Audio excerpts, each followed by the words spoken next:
تحياتي إلى طلابنا. ونحن كنا المرة الماضية وصلنا للإكزرسيس نيميرو 1 ولما تبع الديناميك دي فلويد. لما عملت مراجعة للفيديو اللي بعثت لكم اياه شفت انه باخر الاكزرسيس نيميرو 1 وقفت الصورة. هلا انا كنت حالل بعض الاكزرسيس لكن رح ارجع اعيدهم بهيدا الاتجاه ولنشوف نحن شو فينا نكفي منهم للاكزرسيس تبع الديناميك دي فلويد. للديناميك دي فلويد رح نبلش اذا من الاكزرسيس نيميرو 2 مثل ما شايفين على الصورة. بهذا l'exercice numéro 2, de l'eau circule dans une conduite d'axe horizontale AB. La section en A vaut 5 fois la section en B. Yani SA est égal à 5 fois SB. C'est la première donnée. Et puis si PA est égal à 2 atmosphères et PB égale à 0, à partir de ces données, il faut calculer les vitesses VA et VB. Il faut calculer les vitesses VA et VB. طبعا أول شيء يعني بالفورم يعني بالunité PA est égal à 2 atmosphères. هي ممنوع نشتغل فيها بهالشكل هذا. Il faut multiplier par 10 puissance 5 لأنه 1 atmosphère هو عمليا 10 puissance 5 pascal à peu près.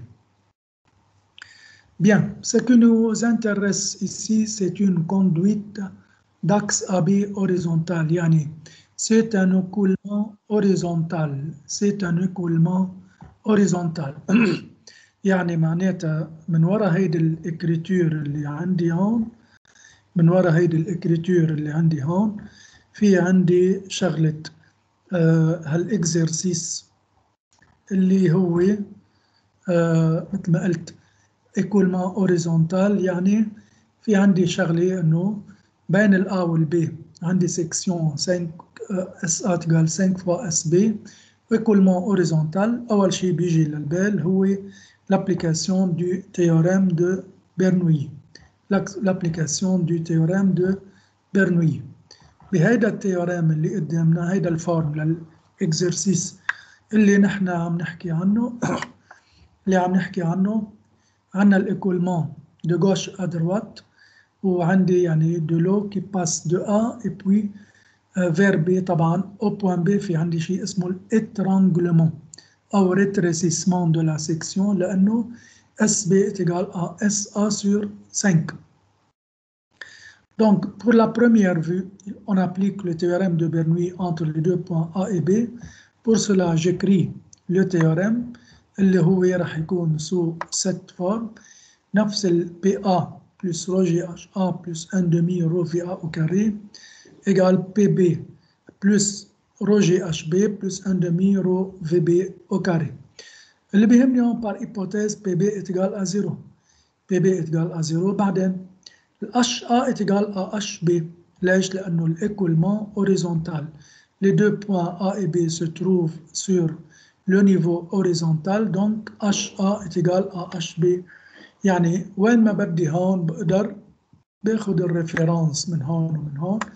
إذا باخد الريفيرانس هون وبعتبر هيدي كلها HA رح أعتبر كمان كل هيدي الديستانس هي HB. فإذا je peux simplifier par rho GHA et rho GHB car l'écoulement est horizontal. Ensuite, j'obtiens finalement cette expression comme conséquence de l'application du théorème de Bernoulli. Puisqu'on nous demande VA et VB. VA et VB, donc voilà la première équation. Donc il nous faut une autre équation pour introduire une autre relation entre A et B pour tirer les deux inconnus A et B. Tout de suite on fait appel à l'égalité des débits أو اللي حكينا فيها مرة الماضي اللي هي l'équation de continuité. يعني le débit en A SAVA est égal au même débit au point B اللي هو SBVB. يعني 5SB حطيت ال SA بقيمتها هون. VA est égal à SBVB. Ensuite je simplifie et j'obtiens VB est égal à 5VA. فإذا صار في عندي système de deux équations à deux inconnus. أول équation شفتوها فوق هي النميرو 1 اللي قدامكم، وبعدين هيدي تاني équation اللي هون. C'est votre tour, votre responsabilité de faire le calcul et de trouver VA est égal à 4,11 mètres par seconde et VB égal à 5 VA اللي هي 20 mètres par seconde. طيب. Pour la première vue, le problème est résolu. Mais de l'autre côté, je peux observer un phénomène ici. Puisque de l'eau qui passe à travers la section de A, puis ensuite vers la section, à travers la section en B. طبعا صار في écoulement أو canalisation étroite. شو عم بيصير بهالcanalisation؟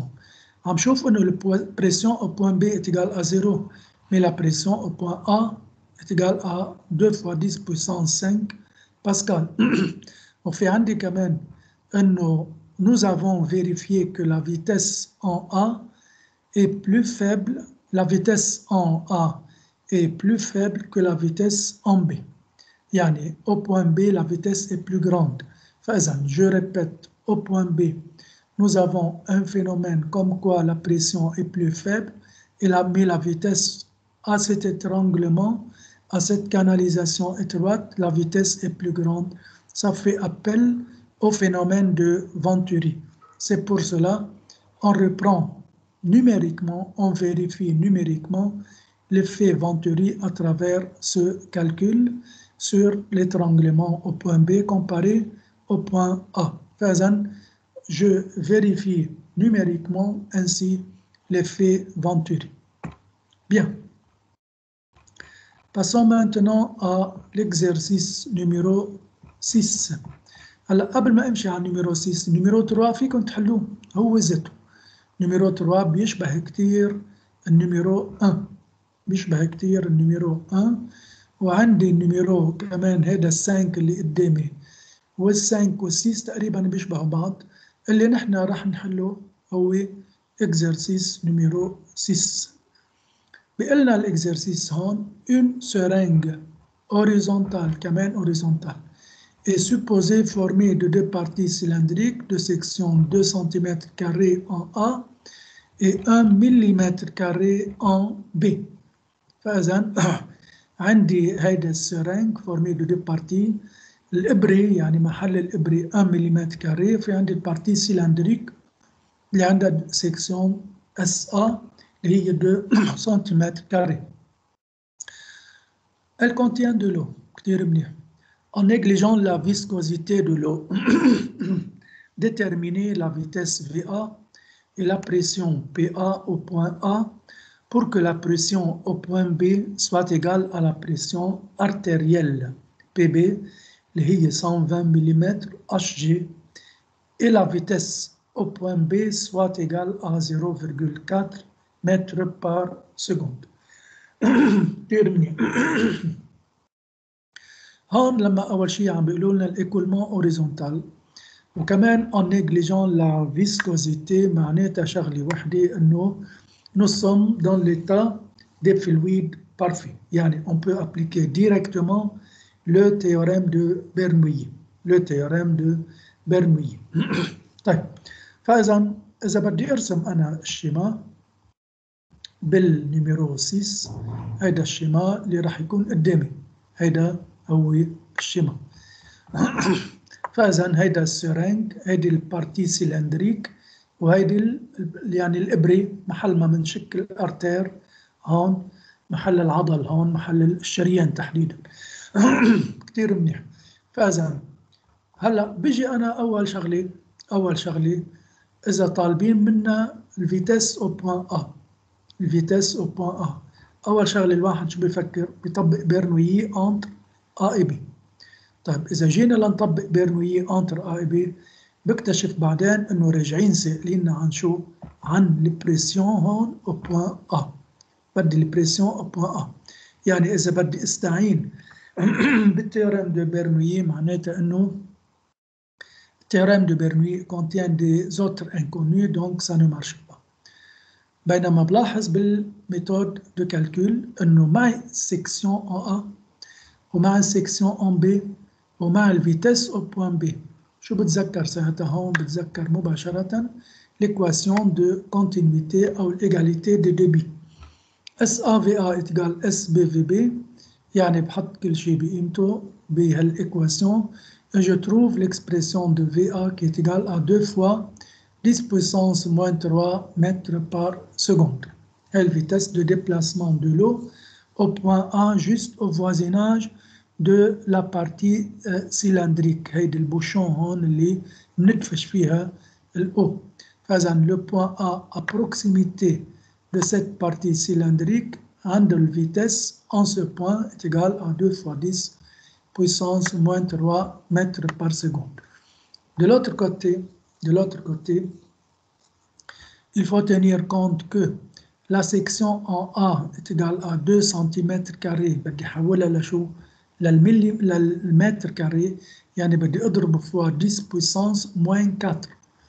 وبينما هون لما بتكون section en B 1 مليمتر كاري، يعني بدي أضرب multiplié par 10 puissance moins 6 حتى يصيروا بالمتر كاري، لأنه 1 متر بيحتوي 10 puissance 3 مليمتر en longueur، بتصير en largeur longueur 10 moins 3 ضرب 10 moins 3 يعني 10 moins 6. فإذا كمان هون برجع بين ال A وال B j'applique le théorème de Bernoulli، بحط كل التيرم بقيمتهم وبشوف انه اول شيء الاش A والاش B هن بيساووا بعض، لانه الايكولمون بيكون اوريزونتال معي كل الفيتس ومعي البوان B مباشرة بطلع الاكسبريسيون تبعت البي A وكل بقية التيرم مثل ما شفنا هني معنا اياهم. Je remplace chaque terme par sa valeur et j'obtiens la valeur de la pression au point A. طبعا هون اللي عم بيعمل كالكول رح يشوف انه ال VA est une quantité négligeable devant VB، فإذا هيدا الديفرنس c'est presque égal à VB au carré. يعني on est le terme de VA car VA est très petite devant VB. طبعا لما بيكون تيرم très petit برفعه au carré بصير أكتر وأكتر plus petit. هذه أول بارتي. هلا راجعين سائلين بتاني بارتي هون إنه quelle est alors la force de frottement هون عم نحكي quelle est alors la force de frottement nécessaire pour maintenir la vitesse du piston constante. طيب هون في شغلة تانية كمان بدي التفت لها قبل ما أوصل لهيدي البارتي، إنه لا بريسيون أو بوان B عطينا إنه البريسيون أو بوان B اللي هي 120 ملم HG، يعني البريسيون داخل الشريان محل ما في الدم عم بيمشي، عم بيقلنا البريسيون هي 120 ملم HG. طبعا أنا ما رح أحط 120 ولكن بدي أشوف الإكيفالون ل 120 ملم HG، بدي أشوف الإكيفالون له en باسكال. من هون بطبق البرنسيب فوندامنتال دو لا ديناميك وبقول انه البريسيون اون بوان B اللي هي اذا بدكم الرو 13.6 fois 10 puissance 3 فوا G فوا H اللي هي 120 يعني 0.12 متر، 120 ملم تطلع 0.12 متر. فاذا بحط كل شيء بقيمته. لما يعطوني بريسيون en centimètres de mercure ou bien en millimètres de mercure بدي استعمل هيدي الريلاسيون رو فوا جي فوا اش. رو دو mercure الجي بنعرفها، الH c'est la hauteur correspondante de la colonne de mercure où l'on veut mesurer la pression.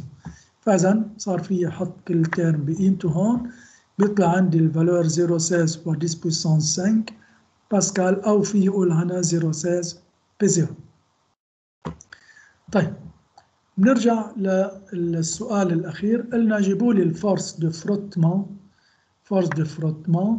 حتى يمشي البيستون وعنده فيتس كونستانت. يعني هيدا البيستون اللي نحن حاطينه هون، هيدا البيستون لقلنا عم نقول بده يكون شو هي الفورس دو فروتمون حتى يكون الفورم له او الفيتس له كونستانت. بيجي انا شو بعمل؟ طبعا هون بدنا ناخذ كانتيتي مش معطيه بالدوني، انه بدنا ناخذ الفورس دابوي هي 7 نيوتن. الفورس دابوي اللي انا عم بضغط فيها من برا على البيستون هي 7 نيوتن. منشان هيك جو كونسيدير سو بيستون محل ما بدي اضغط الاو من هون شو هي الفورس اجيسونت. مثل ما شايفين في عندي البوا، في عندي الرياكسيون من هيدي الباروا على الاو، وفي عندي الرياكسيون من هيدي الباروا على الاو، وهودي كلهم 3 فورس فيرتيكال، بس لما بعمل بروجيكسيون اوريزونتال بيروحوا كلهم. طبعا هودي الفورس فيرتيكال. هلا الفورس اوريزونتال هي الفورس داتراكسيون او اذا بدكم الفورس دابوي تبعت الاكستيريور، وفي عندي الفورس دو فروتمون. ملاحظين الفورس دو فروتمون سوبوز او موفمون. وفي عندي فورس كمان مهمة جدا، هي محل ما في بريسيون هون، بريسيون مضغوط على سيرفاس بيولد لي فورس. فإذا في فورس au point A et cette force aussi s'oppose au déplacement du piston. يعني هاي الفورس كمان بدها تطلع à gauche. يعني الفورس دو بريسيون دو لو، force de pression de l'eau plus la force de frottement هودي اثنيناتهم بنفس الاتجاه بدهم يوقفوا بوجه مين؟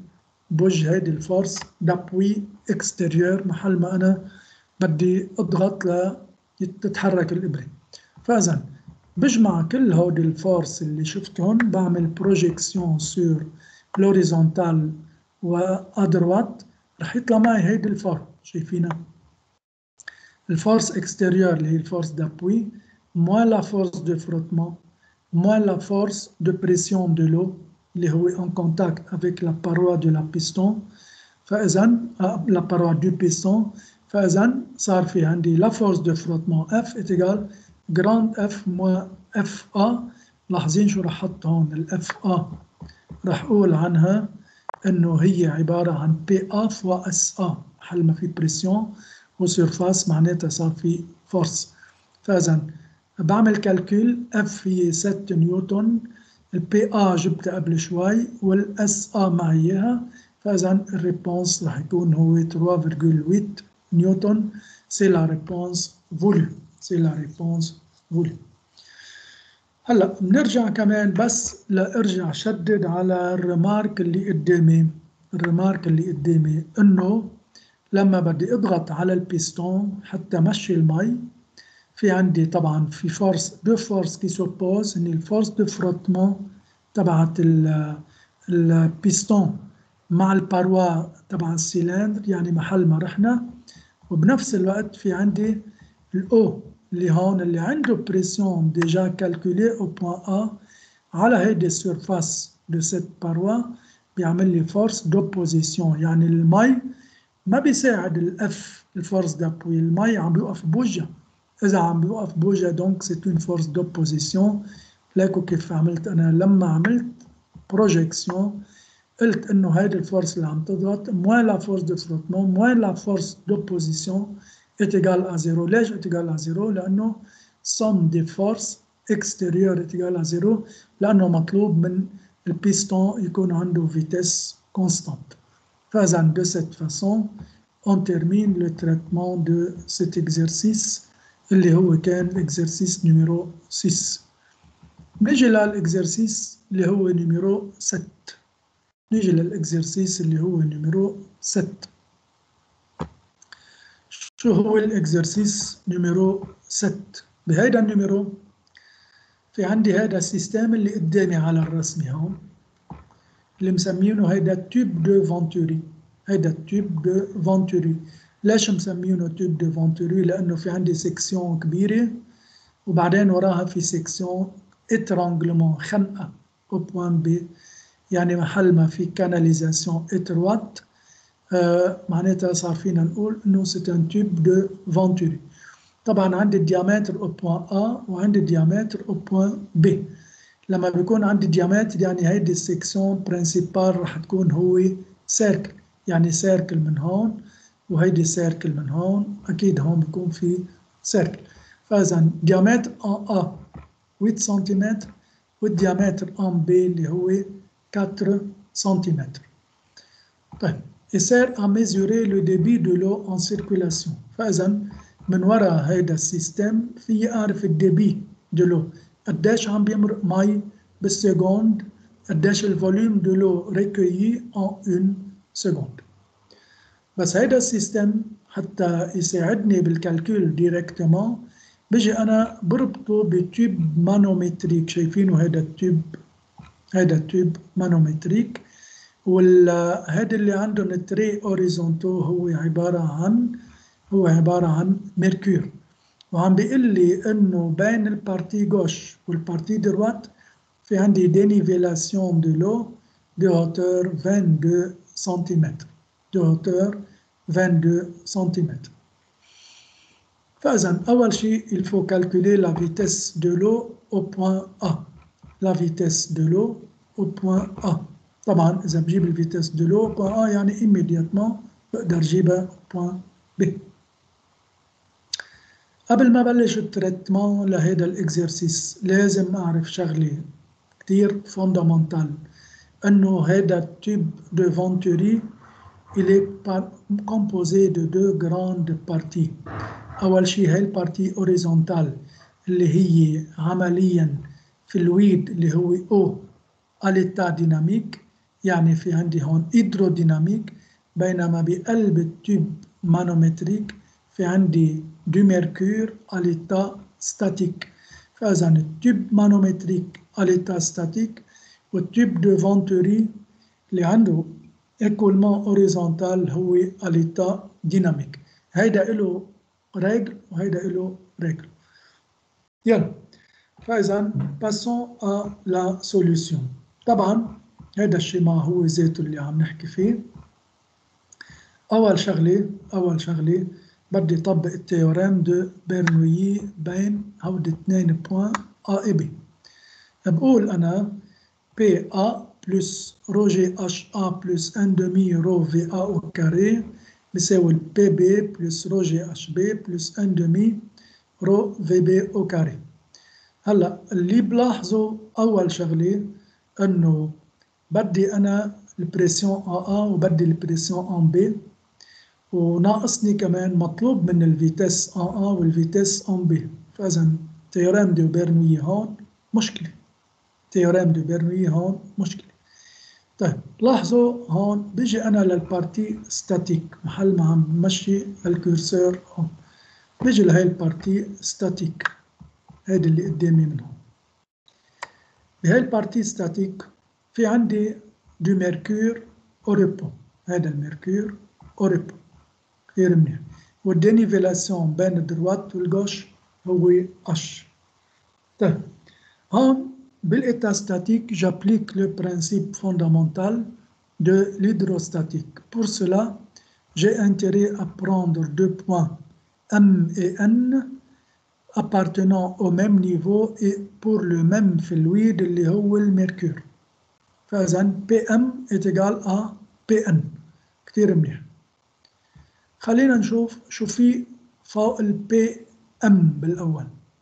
فوق ال PM هي رو دو لو من هون لهون فوا جي فوا اش، لكو من هون تقريبا من هيدي الاش من هون، فإذا الاش لهون، فإذا رو دو لو فوق البوان ام رو دو لو فوا جي فوا اش بلس هيدي البي بريم هالبريسيون زايد من هون بلس لا بريسيون او بوان ا،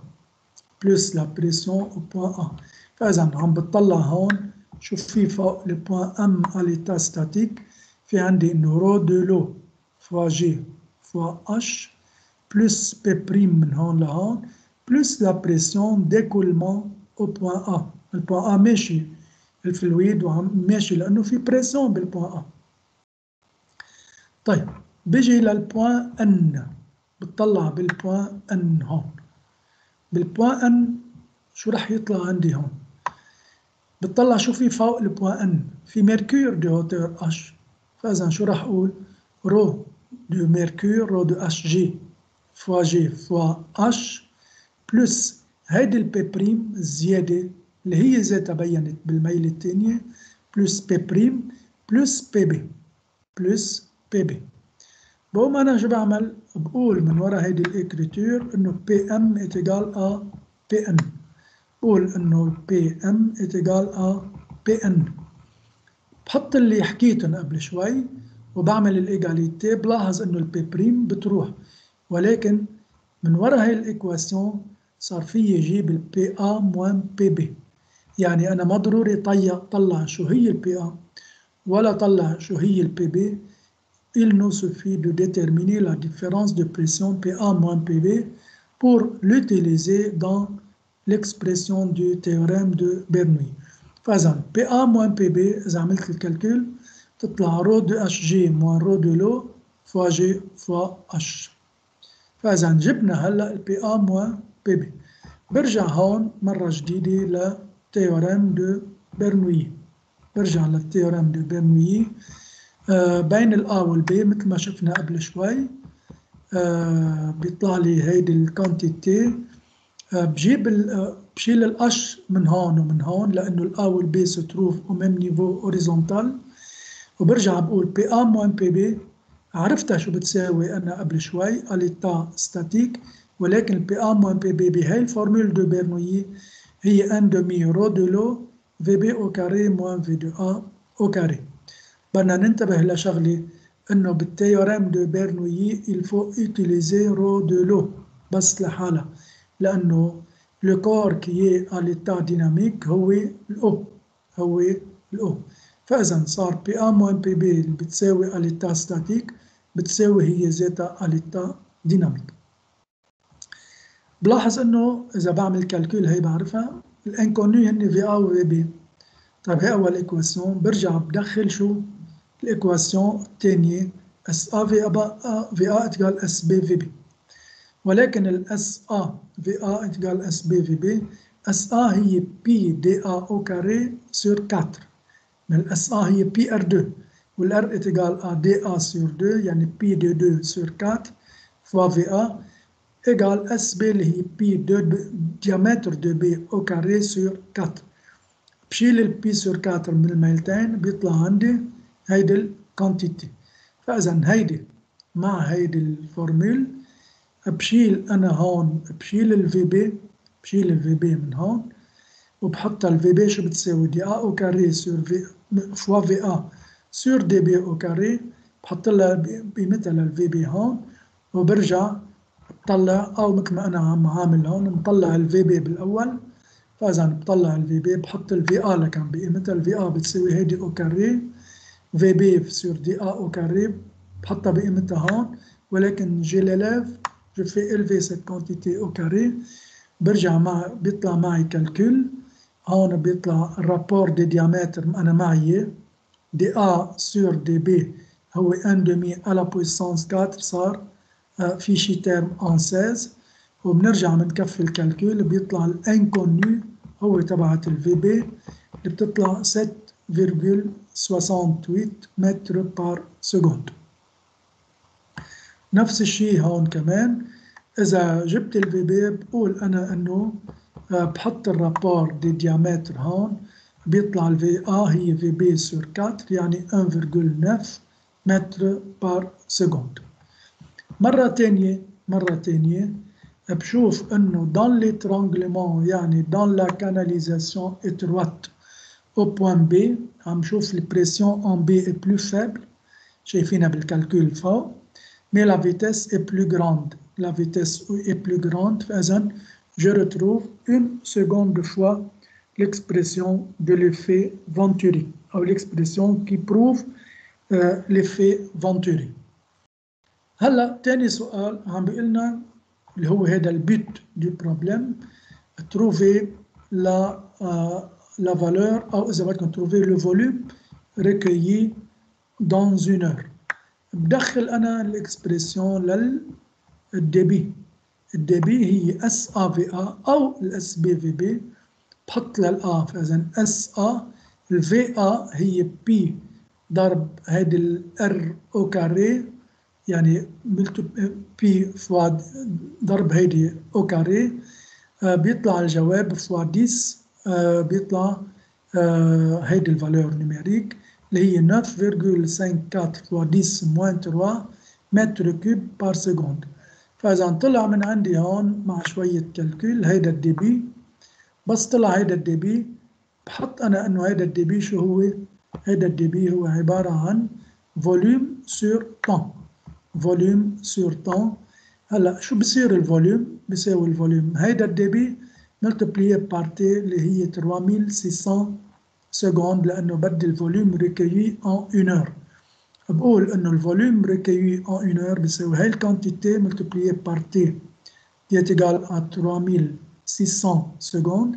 Je fais le simple calcul. Je trouve que le volume recueilli, c'est 34,36 mètres cubes. Et ce volume, comme vous voyez, c'est recueilli dans une heure. Dans une heure. وإذا بدي أعرف en seconde بيكفي مباشرة نجيب ال SAVA أو بقدر أجيب مباشرة ال SBVB. إذا هذا exercice important. Il nous indique l'existence de deux fluides. أول فلويد هو à l'état dynamique ماشي من ال A لل B لبرا بهيدا التوب de Venturi. وفي عندي التوب manométrique qui sert à mesurer la différence de pression PA moins PB. طبعا على هيدا التوب بدي طبق أنا البرنسيب fondamental de l'hydrostatique، مشان هيك أخذت 2 بوان M et N. Bien. نرجع لنيميرو 9. نيميرو 9 هيدا قصته مش كتير مزعجة. هيدا النيميرو 9 بيحكي لنا عن هيدا الفينومين. هيدا الفينومين اللي قدامي. On considère une solution saline, يعني en sel de masse volumique 1100 kg par mètre cube contenu dans un large réservoir. لما بيقولوا لي من هلا ورايح دايما large réservoir يعني الفيتس للبوان A juste à la surface libre de cette solution saline, cette vitesse est nulle. Cette vitesse est nulle. بيقولنا هيدي الأو saline s'écoule à travers une canalisation qui présente en B un étranglement. إذن بالبوان B في عندي صار rétrécissement et le diamètre en B est égal à 6 cm et celui en C est égal à 8. طيب. L'axe de la canalisation est situé à une hauteur H, شايفين هيدي الهauteur, H est égal à 2 mètres au-dessus ou en dessous du niveau du réservoir. كتير منيح. Calculer la vitesse de coulement au point C. طبعا الفيتس le point C est ouvert à l'air libre. نحن بنقول لكم يعني. وبعدين جيبوا لي الديبي D، وبعدين جيبوا لي الفيتس au point B، وبعدين جيبوا لي البريسيون au point B. بكل بساطة شغلتنا سهلة. من وين لوين عم بيتحرك الفلويد بكل هيدا السيستم؟ عم بيطلع من هون ولكن عم بينقص من هون. فإذا رح اخذ بهيدي البوان هون وبهيدي البوان هون، دو بوان او سو في ليكولمون، رح باخذهم وطبق عليهم التيوريم دو برنوي. فإذا أخذت البوان A à la surface والبوان C ouvert à l'air libre. J'applique le théorème de Bernoulli entre A et C. بيطلع عندي كل هيدي الكونتيتي اللي قدامي، و الكونتيتي هي التيوريم بور A هو ذاته بور C، ولكن في عندي ال PA est égal à PC est égal à P0 لأن كله ouvert à l'air libre. وفي عندي الهوتور au point C est égal à 0 لأنه محل البوان C أنا آخد النيفو de référence de potentiel nul. وكمان الهوتور du point A هي H اللي هي دوني، والفيتس au point A هي تاون vers 0. هي طون فير زيرو. الحقيقة هني قالوا لنا لارج ريزرفوار، يعني اس ا تري جراند. إذا اس ا تري جراند انتبهوا شو راح أقول هون. راح أقول الكيو اللي هو كونستان بيساوي اس ا فوا في ا. طيب إذا الاس ا طون فير لانفيني بار إيبوتيز، الفي ا لازم تكون طون فير زيرو حتى يضل البرودوي كونستان اللي هو كيو، لأنه الكيو هو ان ريجيم بيرمانون، عم بيكون الكيو هو كونستان. فإذا نحن بالكالكول بس يقولوا لنا لارج ريزرفوار، معناتها إنه la vitesse de n'importe quel point appartenant à la surface du réservoir est égale à 0. Et par suite, je fais VC au carré égale 2GH, et puis je remplace, je calcule la vitesse de sortie de l'eau saline au point C. طبعا au point C يعني ouvert à l'air libre. طيب. تاني سؤال هو الدبي. الدبي قصتنا سهلة فيه كتير، لأنه طالما جبنا الدبي اللي مرات بقول عنه دي، مرات بقول عنه كي، مرات بقول عنه في، أنا بعرف بالبوان سي عندي الفيتيس وعندي السيكسيون، جو لو كالكول لو ديبي أو بوان سي، يعني بي دو 2 سور 4 اللي هي بي ار 2 هم، الار هو دي سور 2، فإذا بي دو 2 سور 4 طبعا ديامتر أو بوان سي ملتبليé par la vitesse au point C، بحط كل تيرم بقيمته، je respecte les unités، بيطلع معي 0,03 متر كوب بار سكوند، متر كوب بار سكوند. إذا جبنا الدبي هلا بدي طلع الفيتاس أو بوان بي، هون بكتشف أنا مني لحالي إنه مع السكسيون أون بي ومع السكسيون أو بوان سي ومع الفيتاس أو بوان سي، فإذا مباشرة لازم يضل ببالنا إنه إمكانية نطبق الإيكواسيون de continuité أو l'équation d'égalité des débits. فإذا SB VB égale SCVC، بحط ال VB بقيمتها بتطلع SCVC sur SB، فإذا بالكالكول سي 11,32 متر بار سكوند. كمان عم بيطلع معي الإفي فانتوري بهذا الاترانجلمون. هلا بعد كل هول الدوني بيرجع بيقولوا لنا جيبوا لي الفيتاس، عفوا جيبوا لي البريسيون او بوان بي. صار كل شيء موجود معنا.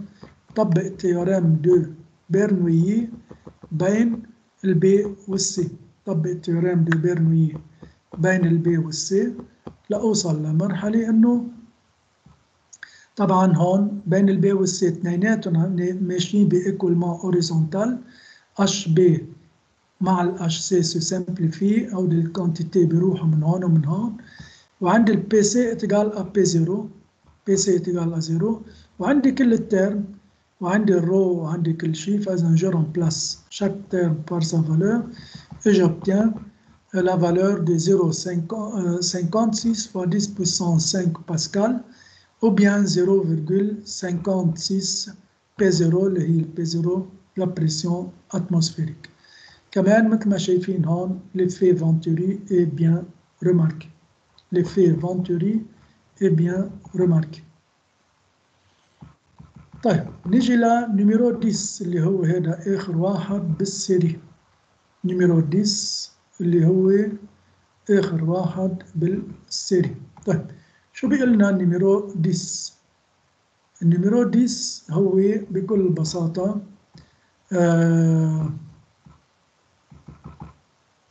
هذا هو النيميرو 10. عندي يعني la façon pour c'est une façon pour tirer de l'eau à partir du réservoir. يعني مرات إذا عندي ريزرفوار مي وبدي أسحب مي بالنبريج للبوان سي، للبوان سي.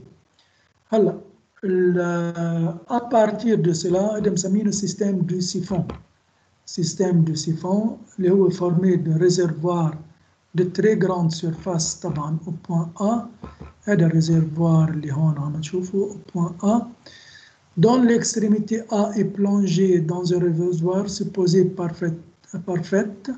عندي هذا الكاناليزاسيون et le point C اللي هي le point de sortie وهنا ouvert à l'air libre. لما بتمشي المي من هون هيك من الA للB لتظهر للبوان C، مطلوب منا نجيب الفيتيس دو سورتي دو لو à l'extrémité C، يعني à l'air libre. يعني بدي اتذكر انه الفيتيس او البوين سي اوفير à l'air libre، يعني البريسيون ان بي ان سي هي بي 0 والبريسيون ان ا كمان هي بي 0. sachant que HA لكوان الهوتير هون مش عاطينا اياهم من جهة نيفو، وعندي ال HB كلها سوا وعندي ال HC من هون لهون. أنا هلا إلي مصلحة شو أعمل؟ آخد نيفو دو ريفيرانس هون EP إيجال A0 وارجع شوف شو عندي هوتير هون وهون. طيب بيجي لتريتمون اللي عندي إياه. مطلوب منا الفيتاس دو سورتي بين مع السي، بتطلع من الآ والسي محل ما عم بتمشي المي. من الآ عم تنزل المي ومن السي عم تظهر المي. فإذا نطبق التيوريم دو برنويي هون وهون، وبيطلع عندي كمان انه الزد بدي استعمل غير استعمل اش سي، رح استعمل زد سي، وهون رح استعمل زد ا. طيب هون البي سي هي البي ا هي البي 0 كثير منيح. وفي عندي انه زد سي موان زد ا، طلع شوي هون على الرسم، يعني زد للسي، زد للسي هي اش سي، والزد للآ، زد للآ هي كل هيدي الديستانس، زد للآ كل هيدي الديستانس. لكن إذا بدي أحسب أنا بالضبط طلع شوي هون بدنا ننتبه شوي. أنا عندي زد للسي معروفة هي الأش سي. طيب طلع شوي الأش أو الزد للآ، يعني هي الهوتير من هون لهون. شو بتساوي هيدي الهوتير؟ هي الهوتير من هون لهون بتساوي كل الأش بي موان أش أ، كل الأش بي موان أش أ. فإذا صار واضح عندي الزد أو بوان سي والزد أو بوان أ صاروا واضحين. هلا صار في حطهم بالكالكول، بحط كل شيء بقيمته هون، وبنتبه إنه لا فيتيس أو بوان أ اللي هو على لارج ريزرفوار هيدي الفيتيس تيجال أ زيرو، لأنه مثل ما قلنا لارج ريزرفوار يعني اس ا تون فير لانفيني، يعني الفي ا تون فير زيرو. فاذا بعمل كالكول هون وبحط عندي هودي الدوني اللي طلعوا معي، وبعمل كالكول بيطلع 0.52 ف 10 puissance 5 باسكال او 0.52 multiplié par P0 multiplié par P0. كتير منيح. فإذا جبنا الفيتاس دو سورتي دو لو. طيب تاني سؤال هون اللي هو calculer la pression de l'eau au point B. calculer la pression de l'eau au point B. هون بالبوين B شو لازم يكون في عندي؟ بيجي أنا بطبق برنويي بين مين ومين؟ بين البي والسي. طبق برنويي بين البي والسي. هيدا مش حالينه كاينين، هذا ناسيين نحله. طيب فإذا لك شو رح نعمل هون؟ رح نطبق برنويي بين البي والسي. الأش سي معي اللي من الهوتير أو بوان سي، والهوتير أو بوان بي معي أش بي. وهون معي شغلة إضافية إذا بدي طبق برنويي بين البي والسي، إنه الدي بي اس بي في بي اتقال اس سي في سي. بما انه السكسيون ان بي هي ذاتها السكسيون ان سي، طيرهم بالايجاليتي بيطلع في بي اتقال في سي. فاذا بشيل الترم هون وهون وبيطلع الانكونيو، بيطلع الانكونيو هو البي بي، بيطلع الانكونيو هون هو البي بي. هلا بيطلع الانكونيو هو بي بي عنده فالور معينه، عنده فالور معين، وهيك بنكون جبنا البريسيون دو لو او بوان بي. برجع بقول انه جابليك لو تيوريم دو برنويي انتر بي اي سي، ولكن عندي البي سي هي البي 0، ولكن كمان هون عندي الفي او بوان بي هي ذاتها الفي او بوان سي، لانه الدي بي هو ذاته اس بي في بي اتقال اس سي في سي. وبما انه الاس بي اتقال اس سي صار عنده اثنين فيتس بيساوي بعض، يعني طاروا من الميلتين تبع الايجاليتي دو برنويي. طيب بهيدي الحالة هون رح زيد شغلة، انه حتى اسحب مي انا من هون هيك لتمشي المي هيك، شرط حتى تمشي المي انه il faut que la vitesse au point B soit toujours positive. Il faut que la vitesse au point, la pression au point B soit toujours positive، والا اذا في بريسيون نيجاتيف بينزلوا الميات من هون، وهالميات اللي عم نسحبها نطلع بيرجعوا بينزلوا نزول، وهي المي من هون بترجع تروح بفوت هواء، وبالتالي بنوقف سحب المي au point B. فإذا il faut que la pression en B soit strictement positive. من وراء هيدي الفالور بنحط الفالور اللي طلعت معنا بالتيوريم دو بيرنويي، بيطلع معي الهوتور ماكسيمال اللي بقدر اسحب منه مي.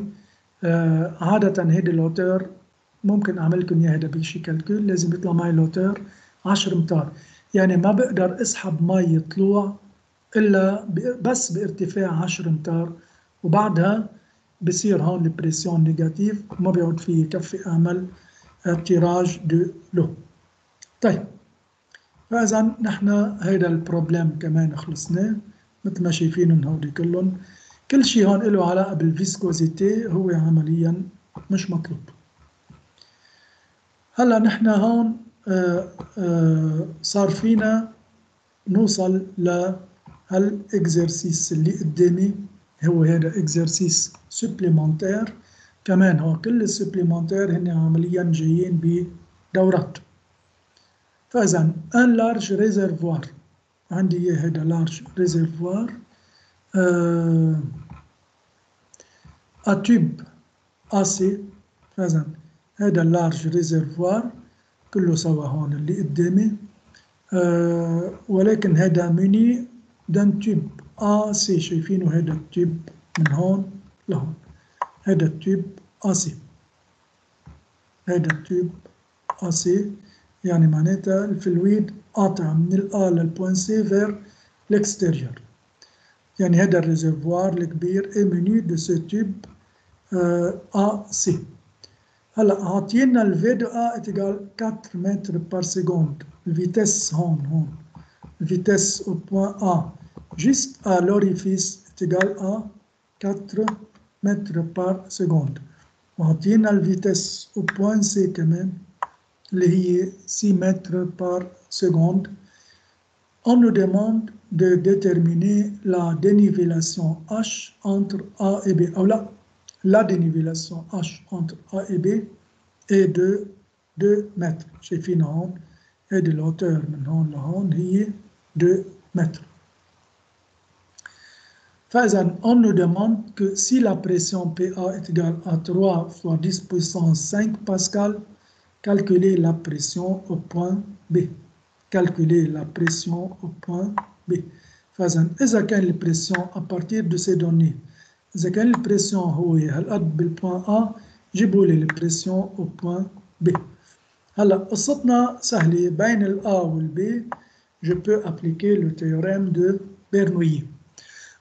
le théorème de Bernoulli بيقول لنا إنه بتعرفوا صرتوا الإنونسي مظبوط، هيدي التيوريم دو برنويي بين ال A وال B، ولكن هون عندي كل التيرم تقريبا موجودين، ولكن في يقول هون انه HB la hauteur au point B est égale à 0، ولكن ال H de A la hauteur du point A ما هي إلا ال H، ما هي إلا ال H. ساعتها je remplace chaque terme par sa valeur، وبيطلع عندي ال PB اللي هي 3,1 P0.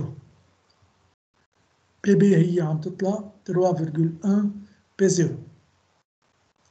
طيب فإذا à partir de ce théorème de Bernoulli nous avons réussi à déterminer la valeur de la pression au point B.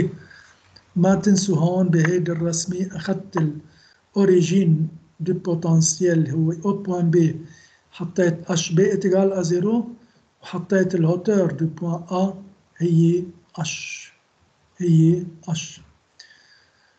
تاني سؤال on déduire من وراء هالشيء اللي اشتغلناه la hauteur H dans le réservoir، dans le réservoir.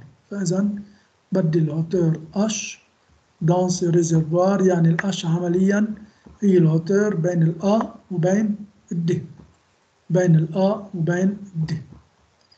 هلا نحن هون شو رح فينا نعمل؟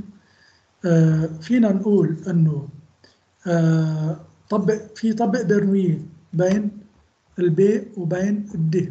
هون هاي البوان بي اللي هي جست على سيرفاس، وهي البوان دي، وهي البوان بي اللي هي عرفت لها البريسيون ومعي الفيتس. فإذا صار سهل طبق برنويه انتر سي دو بوان. هي طبقت البرنويه انتر سي دو بوان، ولكن مثل ما شفنا انه الفيتس او بوان A باللارج ريزرفوار، الفيتس عفوا او بوان دي باللارج ريزرفوار هي 0، وعندي البريسيون او بوان دي هي البي 0 لانه اوفر الير ليبر، وعندي الهوتور او بوان دي لعند البي. كل هيدي الهوتور شو صار؟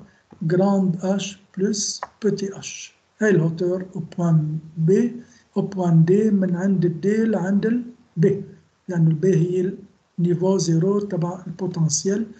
بحط كل شيء بقيمته، كلهم معي اياهم صار. ومثل ما شفتوا الهوتور معي اياهم، الفيتس كمان معي اياهم، ولكن في زيادة هون انه الفيتس او بوان دي مثل ما قلنا عنها هي 0. فاذا بصير عندي الانكونيو بكل هاي الاكريتور هو الهوتور او بوان دي، الهوتور او بوان دي اللي هي جران اش بلس بتي اش.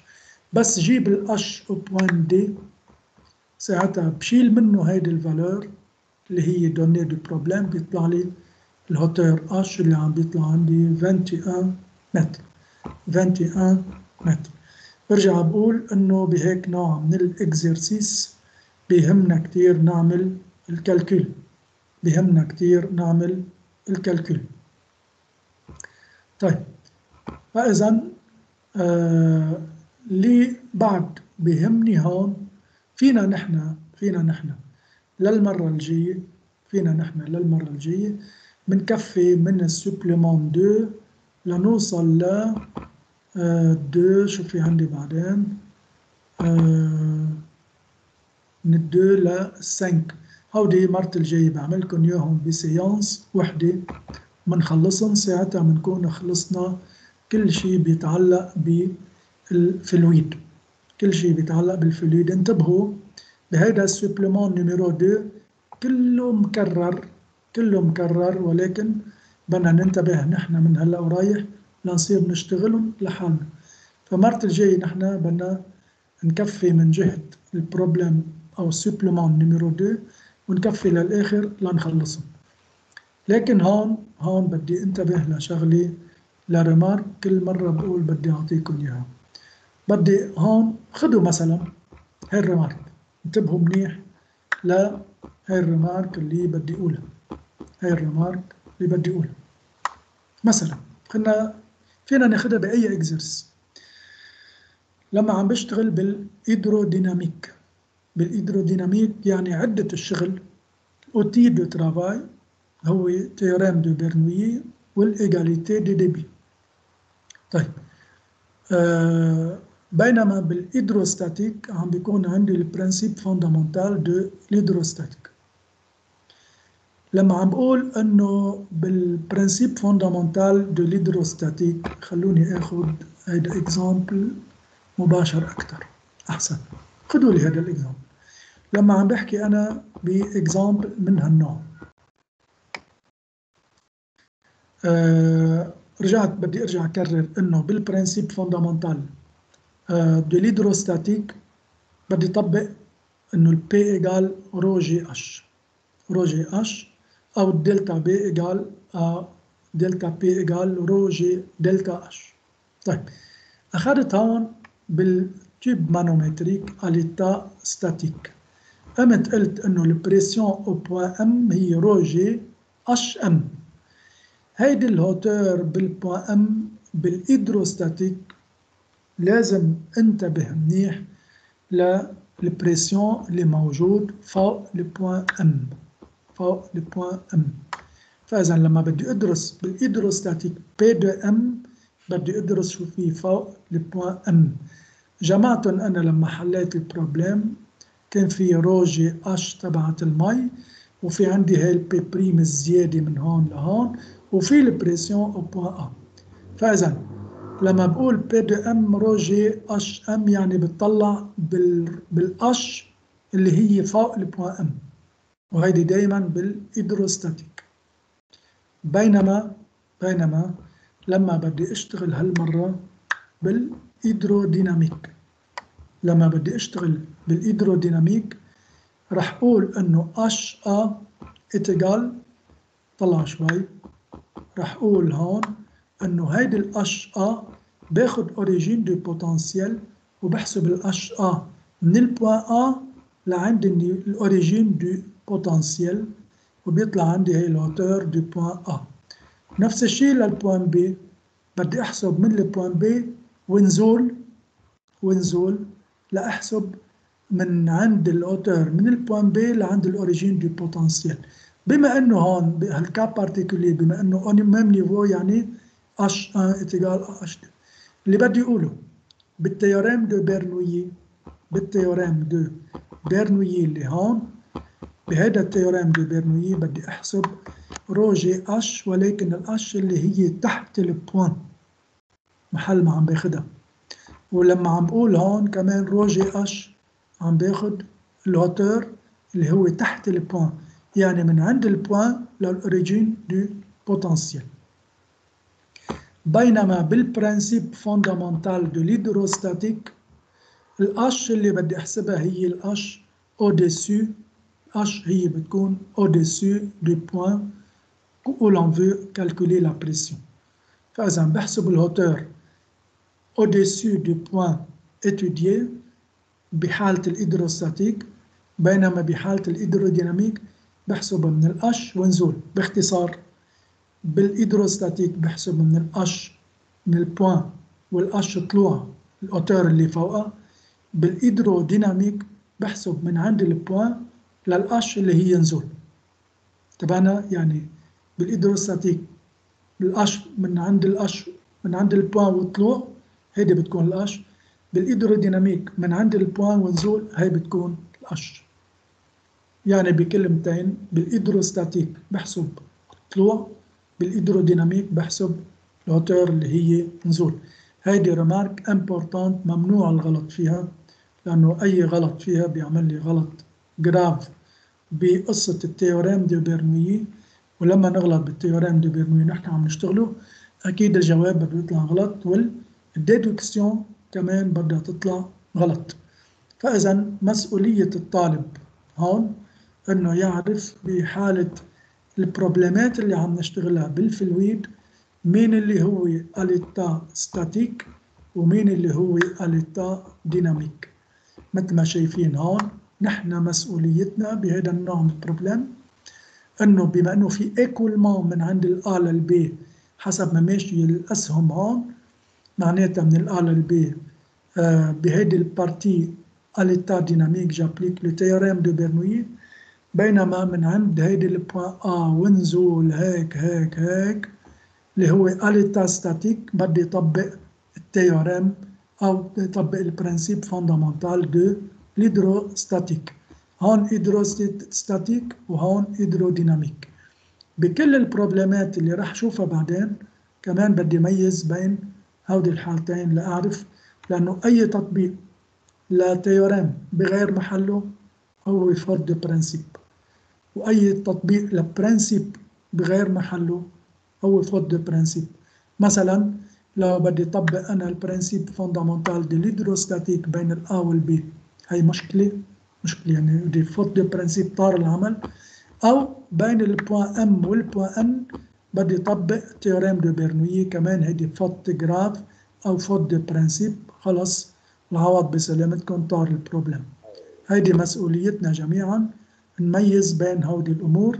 زائد الملاحظة اللي قلتها قبل شوي انه لما بدي ادرس رو جي اش لهيدي البوان اليتا ستاتيك بحسب اللي فوق، واذا بدي ادرس الرو جي اش اللي هي للبوان اليتا ديناميك بدي احسب الهوتور نزول.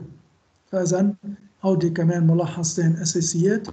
بالمبدأ أنا راح أبعث لكم السيري ديكزرسيس السوبليمون كله سوا والسوليسيون للإكزرسيس.